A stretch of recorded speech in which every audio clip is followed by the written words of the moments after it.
might see 5 Washington Huskies in the first round of the 2024 NFL Draft.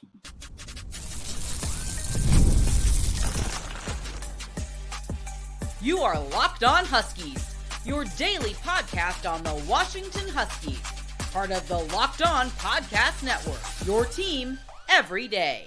Welcome back into another edition of the Locked On Huskies podcast. I'm Rome Tomashoff. That's Lars Hanson. He writes for Inside the Huskies of Fan Nation Sports Illustrated. I'm the site editor over with Huskies Wire. Thank you for making this your first watch or first listen today. Today's episode is brought to you by Game Time. Download the Game Time app, create an account, and use code LOCKDOWNCollege for $20 off your first purchase. Lars, this is the only time we're going to be able to get to do this because Washington's spring practice schedule will switch around a little bit. So we got to make sure ahead of Thursday's NFL draft, we talk a little draft. And with some of the rumors flying around recently, we could see as many as 5 Huskies finding their names inside the top 32 picks when the first round does officially kick off on Thursday. I'm super excited about that. So we know the 2 obvious ones being Rome Odunze, being Troy Fautanu. Seems like there's more and more smoke that Michael Penix is going to find his way into the first round, but 2 guys that have been starting to get mocked more and more at the end of the first round is right tackle Roger Rosengarten and wide receiver Ja'Lynn Polk. Which guy do you want to start with? Let's start with Ja'Lynn Polk because I think he's sure. we kind of not that we've hammered Roger enough, but I think we almost had an entire show or segment on that at one point. But I think with Ja'Lynn, it's kind of been. Well, you know that there was so many good receivers in this draft. He was probably going to be in Jalen McMillan to another degree, kind of a casualty and probably falling a little bit in that day 2, day 3 mold. But the way that Ja'Lynn Polk played over the past 2-3 years at Washington and just kind of the way that he can fit in the NFL, I've always thought he was kind of a mid to early second. Potentially he could work himself up into that late day 1 mold. And so I think that's kind of where he's been at, right? Where he's taken a number of visits. He took one to the Ravens. I believe he took one to the Lions at one point. There's a couple others that he's taken. So there's clearly top 30 teams that are interested in him, right? So that clearly shows, hey, we can either take you 25 to 32, or we can try and take you 33 to probably 45, right? And I think more teams than not would probably want to take him in that latter role or that second round mold. But honestly, I think we might see a few trades on Thursday night that might open up some possibilities. And I think there's certain things you can't necessarily factor in right now when you're looking at mock drafts and things like that, where say, oh, hey, well, if so-and-so gets traded, okay, well, now that opens up a lot, and there might be a run on receivers like we saw a couple of years ago. Sure. So when we talk about Ja'Lynn Polk, first of all, got to give a shout out to my good buddy Connor Rogers over with NBC Sports and PFF, who recently released his top 300 rankings and has Ja'Lynn Polk at wide receiver 5. Which is awesome. He's probably the highest just consensus on Ja'Lynn Polk, where he's got him, just behind Brian Thomas, which is really cool to see ahead of guys like Adonai Mitchell, Troy Franklin, just some of the other guys in that tier 2 mold where Xavier Worthy's getting a lot of love, Xavier Legette as well. So I love to see that. And then another guy I want to give a shout out to, just fantastic podcaster, writer, is Ben Solak over with The Ringer, where he put out a tweet the other day saying Ja'Lynn Polk is a perfect Lion in the mold that they've used Josh Reynolds over the last couple seasons. I love that. I think that'd be fantastic. And then Peter Schrager has Ja'Lynn Polk at number 32 to the Chiefs. So we're starting to get to this consensus of the very end of the first round, those last couple of picks, where you're right. There's probably going to be some trades. There's probably going to be a run at receiver at some point. Just the question when it comes to when Ja'Lynn, when A.D. Mitchell, when Brian Thomas, some of these guys might come off the board, is just going to depend on a whole lot of other factors that we cannot foresee in the first round. It's going to depend on when the offensive line run happens, which we know is going to happen. It's going to depend on where and if Michael Penix ends up finding his name getting called. We're probably going to see 4 quarterbacks go inside the top 10. So it's just a matter of, okay, is a team going to say maybe the Raiders at 13, maybe the Patriots trade back, which is one of the things that's being rumored. Maybe the Seahawks at 16, where there are starting to be more rumors about that. Where are one of these teams going to be the ones that say, hey, we're going to take Michael Penix, and then all of a sudden, all of a sudden with him off the board, we're going to be looking at other positions more heavily where it's, okay, the top 3 receivers are gone. All the quarterbacks are gone. The offensive line run is basically over, and teams are going to have to start looking in other directions. And one of the strongest positions in this draft is receiver. So if we see Ja'Lynn Polk go in those last 7-ish picks of the first round, that's starting to become a really, really nice range for him, because it's going to push him up the board the more some of these other players go away and teams are just trying to address the offensive needs that, it just takes to keep up in the NFL nowadays. Exactly. And I think the other thing to consider when you start looking at all these teams that have hosted Ja'Lynn Polk and some of these other players, right, where when you get that first round pick, that's now a 5th-year option, right? I think so certain teams at certain positions would rather have that 5th-year option at a receiver, at a skill position or quarterback versus, let's say, okay, well, if you have a 5th-year linebacker, you don't really need that one, so you can get him in the 2nd round, right? There's certain kind of ebbs and flows because like you said earlier, there's so many other factors that kind of go into it, or it's not just we're drafting for need, we're drafting for X, Y, and Z. It's, well, he might fit, but what if he actually pops and then, we have to get him a second contract in his 3rd or 4th year? Well, let's just go get him in the 1st round then, so we don't have to deal with that, right? And I think there's so many other factors where I remember Bill Belichick said recently that 50-50 is a quarterback and wide receiver is basically a 50-50 proposition in the 1st round.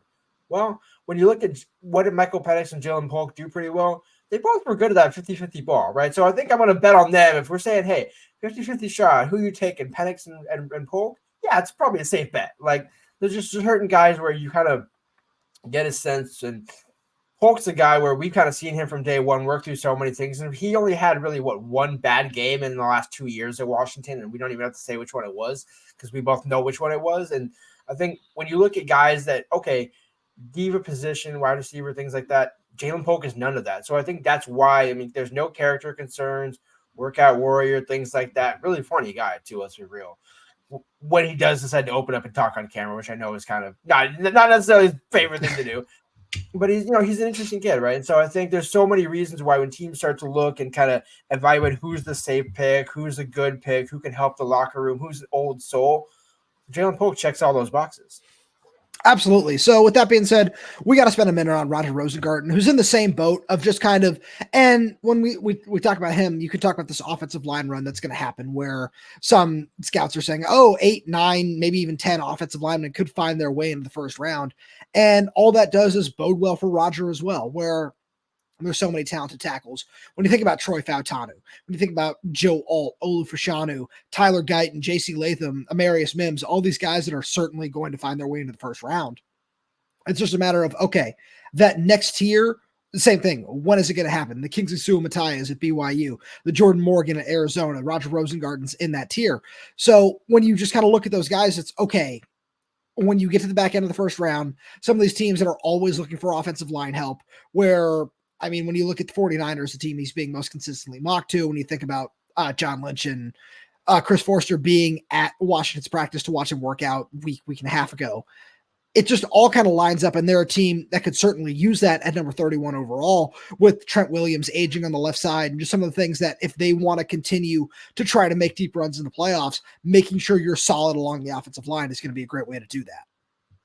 Right. And why Roger, one of the you never want to say a safe bet, but why is he's more? I would say one of the more secure bets. When was the last time he got injured? He's not an injury concern. I think, especially for an offensive lineman. I can't say anything about that. No, but I'm just saying the reason why I say that is because when you look at previous Washington offensive linemen and things like that, it's like, is there some durability concern? Is there some experience concern? Is whatever the case may be. Roger checks every single box with flying colors, and I know I've said it a million times, so he goes a million and one more. He's got the NFL coaching in high school. He got the NFL coaching in college. His college coach is now in the NFL. Yeah, right. If Roger isn't a 1st-round pick, I will be very, very surprised. But then again, Buddha wasn't a 1st-round pick, and he ended up being an all-pro. So it's one of those where you don't have to be a 1st-round pick. But let's be real. I think Roger kind of deserves to be a 1st-round pick, if that makes sense. Oh, I couldn't agree with you more there. And Lars, with that being said, we got to jump into the transfer portal. But first, we got to give a shout out to our good friends over at Game Time, because Game Time is now an authorized ticket marketplace of Major League Baseball, which makes getting deals on tickets even faster and easier. Prices on the Game Time app actually go down the closer it gets to first pitch, which is amazing for, Lars, both you and I, because we love going to games over the summer, especially when, the sun's out, nice little afternoon game at T-Mobile Park. just can't beat that. It's just so fantastic. And, there's so many great things on the Game Time app, like last minute deals where you can save up to 60% off by buying last minute for sports, concerts, comedy, theater, and so much more. You got zone deals where you can save even more when you choose a section on like Game Time, pick the seats. You got seat views so you can get a panoramic view from your seat in the app before you buy, and the lowest price guarantee, or Game Time will credit you with 110% of the difference. You can take the guesswork out of buying tickets with Game Time. Download the Game Time app, create an account, and use code LOCKEDONCollege for $20 off your first purchase. Terms apply. Again, create an account and redeem code LOCKEDONCOLLEGE for $20 off. Download the Game Time app today. Last minute tickets, lowest prices, guaranteed. And before we move on, we've also got to give a shout out to our good friends over at FanDuel, because it's playoff time in the NBA and NHL. Baseball's in full swing, and FanDuel is your place to bet on every game. Right now, new customers get $150 in bonus bets guaranteed. That's $150 win or lose. You can bet on everything from slap shots to home runs to slam dunks, all on an app that is safe, secure, and easy to use. What are you waiting for? Visit FanDuel.com/lockdown and make your first bet an automatic win. FanDuel is America's #1 sportsbook, and I always have to remind all the everydayers out there about my one agenda. Shout out to the Celtics for a 20-point win over the Miami Heat in Game 1. We've been pushing them all year long during this spot, and we're going to do it one more time. So, Lars, not great transfer portal news for over the weekend for Washington for the most part, but with that being said, that was a terrible lead-in because we're going to start on the positive side, because Washington did receive a commitment from an offensive lineman who will not be playing offensive line at Washington, according to a report from our buddy Scott Eklund over at 247 Sports. And that's Logan Sagapolu, who transferred to Washington from Miami. He played in 10 games there over his previous 2 seasons, started 1. And that's after he transferred from Oregon to Miami to follow Mario Cristobal. And I mean, you've got the PFF numbers. Tell us a little bit about Washington's latest commit. Yeah, I was going to say, honestly, I'm glad you mentioned that, because the PFF numbers kind of support a guy who's not going to play offensive line, right? Played 3 games on the offensive line last year in 23. Doesn't even give you the 4. It doesn't even give you the 4 games minimum. So it tells me what it tells me. Think of MJ Allen. This is basically just the same thing in a similar way, right? Where you're taking a guy who was on the offensive line, you're throwing him the defensive line because you either like his punch and physicality or you like his size and versatility. And I think for me, it's the latter, where there's enough versatility. And I think that's kind of what they need, right? You don't need an all world, right? We talked about this before the show. You would love, right? But you don't need the Aaron Donald, the Philip, there's certain guys where you're just a straight up game wrecker. But when you look at the depth and kind of what that room needs, MJ left. Somebody's got to fill that role. And I think that's kind of what they're looking for. It's just kind of a road grader, somebody who can come in. But in terms of size, he checks out, right? I think that's the thing for me, where it's 6'2", 340. Yeah, that checks out for me. Like to me, that's a nice nose tackle right there. And that's exactly what it is. Where it's okay. Yeah, we tried you at guard. You could be, but it's not really your best shoe. Let's go use that size and physicality with your athleticism on the defensive side. And so I think that to me is going to be an intriguing kind of plan in fall camp. So I think of it in the Greg Gaines mold, where we saw Greg get after the pass a little bit. I don't know if that's going to be the case here, but it's something where whenever we saw him on the field, we knew he was going to clog up both A gaps, where he's not the 2-gap eater that Vita Vea was, but we knew he could do it effectively because he was just so, and Logan has a couple of pounds on Greg, probably 20, 25 pounds at this point, but he just sits so effectively, where it's to use the silly scout term. He's got so much sand in his pants that he's always just, he's immovable. And that's what we loved about watching Greg Gaines.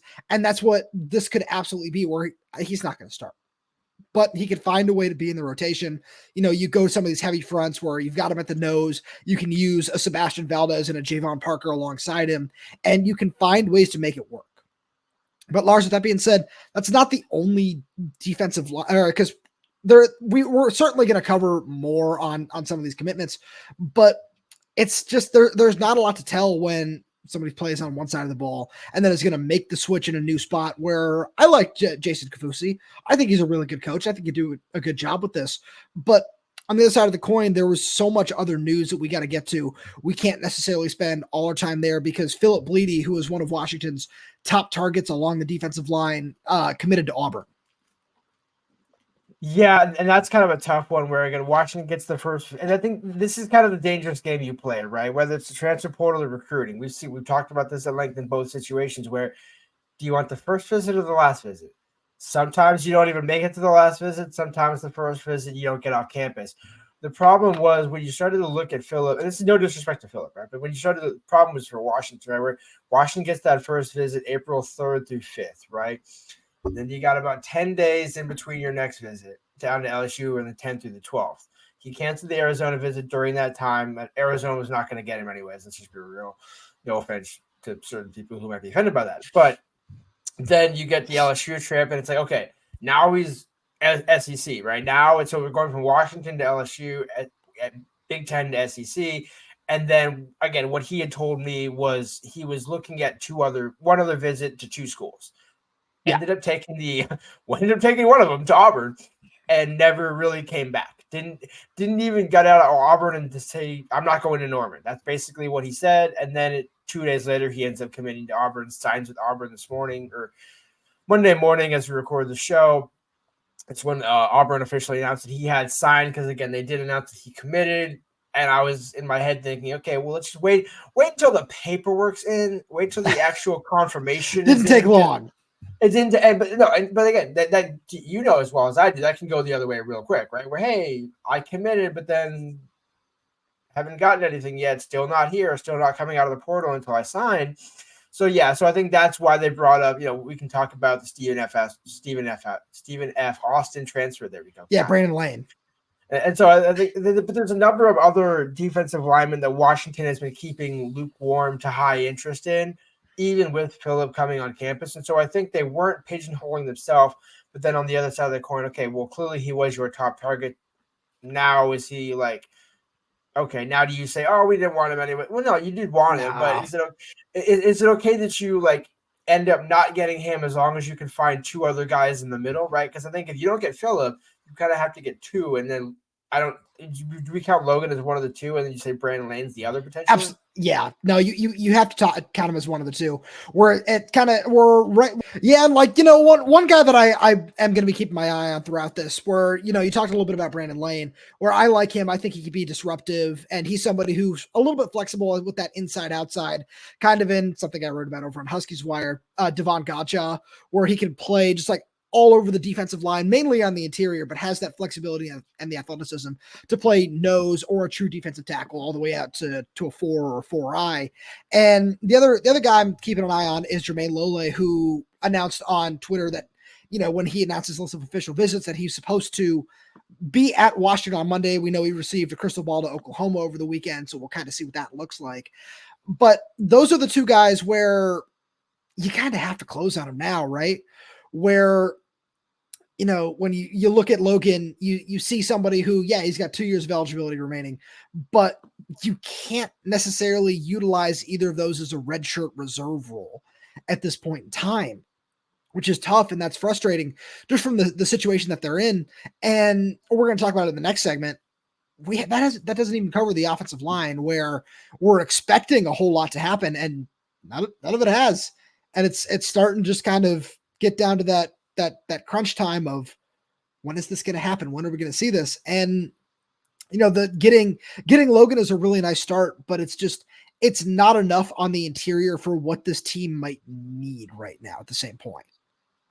Right. It's the same thing with getting D'Angelo. It's like, okay, that's good. Yeah, it's a good starting block, but that's not the whole pie. And that's certainly not even a majority of the pie. So it's like, you're getting good pieces, right? But then exactly to your point, where when you look at the offensive line, if we're saying 5 or 6 or 7 guys, okay, well, you still got 6 or 7 more to go, or 5 or 6 more to go, depending on how many you actually count. And so then you also have to look at the quality of player, right? Where it's like, yeah, I know these are like, lower level guys that we're giving more playing time to, but again, it's like, are they really your first or even second or third choice? And kind of what is the production and ROI and things like that? So, yeah, I mean, again, and I will say, Jedd did say, he said, you can only work with the guys who are currently in the portal. And again, that was obviously a reference to certain people down south, but also just in general, right? Where it's, hey, we might know this guy or like this guy or whatever, but we can't do anything until you're actually in the portal, and we can't get you in the portal. You kind of got to put yourself in the portal and then hope that we call you on the back end, which again is why he said college football is broken, because it is. Yeah. No, that's a great point, because that's the most frustrating part of all this is you can only work with the players that are available. And I mean, there are so many things to look at here where it's not even worth going into for the most part. When you give examples of players at Arizona, like Bill Norton, who went to Texas, that probably would have been a nice get. And, you can say with that about, what you will about that situation, where that's just kind of what the world of college football has turned into, where it's nothing that, we can disagree with or just say is wrong, because there's nothing preventing all that right now. In terms of, as soon as he was in the portal, it sounded like Texas, where there are other guys where if they enter the portal from a certain place, it sounds like X or it sounds like Y. And that's just kind of what it is at this point. And Lars, with that being said, we have to have that same discussion, but along the offensive line. Right after a message from our friends over at Monopoly Go. We've all been there, either as a player or a fan. It's halftime and the scoreboard is not looking good. You're feeling low, not sure you or your team can pull out a win. That's when you dig deep, lift your head up, and say to yourself, time to get back in the game, pull off some bank heists, and take as much of my friends' money as I possibly can. That's right, the smash hit mobile game Monopoly Go lets you compete with your friends to get the most riches and the biggest empire. It's the Monopoly you love, but on your phone anytime, with tons of new twists, including leaderboards to compare your progress to your buddies. There's so much to do. You can play on countless dynamic Monopoly boards. You can make your friends bankrupt by smashing their landmarks with a wrecking ball, and you can charge other players rent for your iconic properties. You can even work with your friends to crack open community chests and in tournaments to get extra rewards and climb the leaderboard. So get back out there, put on your game face, and download Monopoly Go, now free on the App Store or Google Play. So, Lars, we talked to Jedd Fisch and Jimmy Doherty after practice on Saturday, and we talked a lot about the offensive line with both guys. And one of the things that they said to us was, we expect 15, 16 scholarship linemen in by the end of mid-May is really the timeline that we were given. And the phrase that Jimmy Doherty said to us was, help is on the way. Reinforcements are on the way. And so far, we haven't seen that. There were all these crystal balls for SMU left tackle Marcus Bryant to commit. We haven't seen that happen yet. We're still kind of waiting to see what that situation looks like. But outside of that, we just haven't seen anything. And, it kind of goes back to what we were just talking about in the previous segment with Arizona, where, if there are guys coming up from Arizona, as Jedd Fisch said, you can't talk to these people until their name is in the portal. And that's what we're going to say about that, because that's, what the information that we are given. So we don't know anything else. We haven't seen anything else just yet. But as of right now, with 8 more days for players to enter their name into the transfer portal, and that's one thing that we should also note with this is, you don't have to commit to a school by April 30th. You just have to enter your name by April 30th. So there's a chance that some players are just waiting for spring practice to be complete to get through spring games and everything, and then make that decision. But we can't say that, because we don't know that at this point. And it's just a matter of waiting and seeing for the most part. Right, exactly. I think that's kind of the unfortunate part that Washington is. I mean, again, Jedd Fisch can pick when he wanted spring ball. He wanted it late so they could get as much opportunity. And it almost, to me, seemed kind of backwards, where it's like, well, wait, if you're going to have to go through a short spring ball anyways, why not just get the 15 out of the way, call it what it is, do whatever, and then go and hit the portal and get as much straight recruiting time as you can. So I don't fault him for the way he did it, because, again, it was a rock and a hard place. So you could choose one or the other. I don't think either one was going to be a better option. This, for weather-wise, has been great. But, obviously you're getting great kids on campus. They're just not committing. Is that because who the other reinforcements are coming and can't say? Possibly. Is it also because other schools are realizing how much is in Washington's coffer, and you're saying, okay, well, now we got to double it. We got to, double bleed it. We got to double whatever you want to say. And then, then you get into the war games chest of, okay, well, how much is player X worth? And I mean, I talked to you about this, right? After one of the practices, where what does that ROI look like when you're giving a kid, let's just say X? Okay. How many wins is it? How long are you here for? Is that return on investment worth it? And then when you go to schools down south, some may just not care and just say, hey, you know what? We need that body. Here you go. Nice doing business. Sure. So it's a different level of structure and building. But I do think, again, we got to give Jedd time to cook, because at Arizona, we did see that progression, right? Mainly year 2 to year 3. But now with more resources that he has at Washington, can he get that year 1 out of the way and make it a year 2, year 3 jump in year 1? Absolutely. And that's the thing where I feel like one of the things that we both expected from this whole process was, after 3 years at Arizona, we saw what he could turn the program into. And it was just kind of this expectation of, okay, they can hit the ground running. And we just haven't seen that just yet. There's still time. We're not saying that it's over. We're not saying that everything is bleak. But the outlook at this point just isn't what we expected to see. And all you can say is let it play out, because that's really all you can. And you don't want to be at the point where you're just relying on Jedd's former school to get all these players to come in for multiple reasons. But when you look around, I will say one thing that I've noted, where we saw right before we press record, former product of the state of Washington, Jaden Wayne, entered the transfer portal. That'd be an interesting fit. But when we just kind of look around the world of college football, we haven't seen a whole lot of wild and crazy names like we were promised to when the portal opened, where, Josh Pate was somebody who was out there saying this could be the craziest transfer portal period we've ever seen.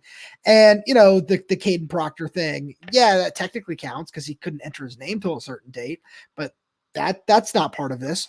Outside of that, the only names that we've seen that were kind of like, whoa, that guy's in the portal, were Cormani McLean and Jaden Rashada. And outside of that, there have been names here, there have been names there. That's fine. And again, there's still time, which is why I put the caveat on of, hey, maybe guys are waiting for spring ball first. But it's just, it hasn't been what we kind of expected it to be. And just from what we were hearing before this to where it is now, it's a little disappointing is probably the best way to put it. Well, no, it's incredibly disappointing. It's not even slightly disappointing. Because I mean, if we're calling a spade, you have one offensive line commit. You have, in terms of the transfer class coming in, right? Yeah. D'Angelo. You can earmark one other position potentially to come back with guard, right? If he is able to progress in fall camp and rehab from the injury, that's not a transfer addition, but that's okay. There's another player that you don't have in the spring that's now back, but I'm still looking at 3/4 of that offensive line and saying, what are we doing here? What's the plan? What you can't clone Drew as a party and put him at left and right tackle at the same time. So, it would be nice, but you can't do that. And I think we've even seen in spring ball, you don't want to do him on the left side. So, and then similar to kind of what I said about tight ends, when you look at the portal and it's, okay, he's a body, he's good, he might project, but again, you're everything's coming down to 3 stars in projection. It's not, oh, hey, this is a guy that can come in right away. And again, aside from Marcus Bryant, who is still theoretically on the board, but hasn't, publicly committed, hasn't signed, hasn't enrolled, hasn't done anything like that.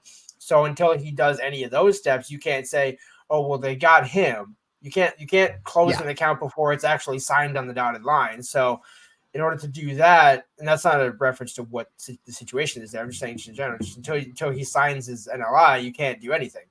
So when you look at some of the other positions, okay, do you need another center? Probably. Or do you want to left guard, right guard? All of it. That's the thing. It's you just need all of it. Yeah, and when you look at the bodies, I mean, just go through the transfer portal right now. I am not seeing, as I'm looking down this list, I mean, there's some interesting names, some potential, oh, hey, he, almost might as well just try this out, try that out. But it's, if your whole plan is, hey, all these reinforcements are just, hey, we're going to try and see if this works, that's not necessarily what Jedd envisioned when he came into the spring, saying, hey, you know what, there's some guys that, we'll probably get these guys, and et cetera, et cetera. And it hasn't happened. And again, it's not necessarily his fault, but that's also why you don't say initially right off the bat, hey, we're getting these guys, or we're going to get X number of players. Just say, hey, yeah, we need these positions to help us. We need these X, Y, and Z to help us. Don't put a number on it, because once you put a number on it, then, and again, it goes back to what Jedd said at his luncheon right before the start of spring ball, where it's, well, why not have lofty goals? Because we need to have that high. We need to have a high standard. I'm not going to set the bar at like 2 or 3 players and then get 7 or 8. And so I get where he's coming from, but it also at the same point, if he doesn't connect on some of these at the end, in terms of, let's say by mid-May, they only have 2 more offensive linemen added, then that's a then real there's problem. Absolutely, that's a whole different discussion that needs to be had at that point in time. But I feel the last thing I wanted to make sure that was said on this was, when Jedd first got here, there are all these complaints about not having enough bodies on the offensive line. And the whole time, there wasn't much in the portal to go get. And now when we look at the portal, it still doesn't feel that, you want to take bodies, just take bodies. But it's starting to get to the point where maybe you have to start just casting a little bit of a wider net to see what happens. Where obviously you don't want to just throw it out there and just say, all right, whatever we can get, we're going to get. But it's crazy to see how this has turned out. It's crazy to see just kind of where this was compared to what was expected a month or two ago. And things can still change. There's, as the everydayers listen to this on Tuesday the 23rd, there's still a week before the portal closes. And there's a lot of time between now and fall camp and the start of the season to change things around. But it's a little frustrating to look at it from this point in time and just say, yeah, we expected more. And there was more that we thought was going to happen. And moving forward, I like the staff. I like what they do on the recruiting trail. I think that they can do a whole lot of positive things and find ways to get good players in the building and just get more players in the building, because you need both at this point in time, but we just haven't seen it yet. But again, there's still time. And Lars, with that being said, we're out of time today. Thank you so much for being here. Thank you to all the everydayers tuning in. We really do appreciate your support. We've got so much more fun stuff coming. Like I said, make sure you tune in when we have a live draft recap on Thursday night, since we got to talk about the draft today. We got so much more fun stuff like that coming up. So make sure you stay tuned and subscribe wherever you get your podcast, whether that's YouTube, Spotify, Apple Music, Amazon Music. We're there. We're everywhere. We're updating this channel with new content every single day. So please make sure to hit that subscribe button. Click that little bell so you never miss when we post a new video. Leave a like on the video. Leave us a comment down below if you have any questions, comments, concerns, anything like that. And if you're audio only, please leave us a 5-star review, as it all really does help the show out a lot. Thank you so much for tuning in, and we will talk to you on Wednesday.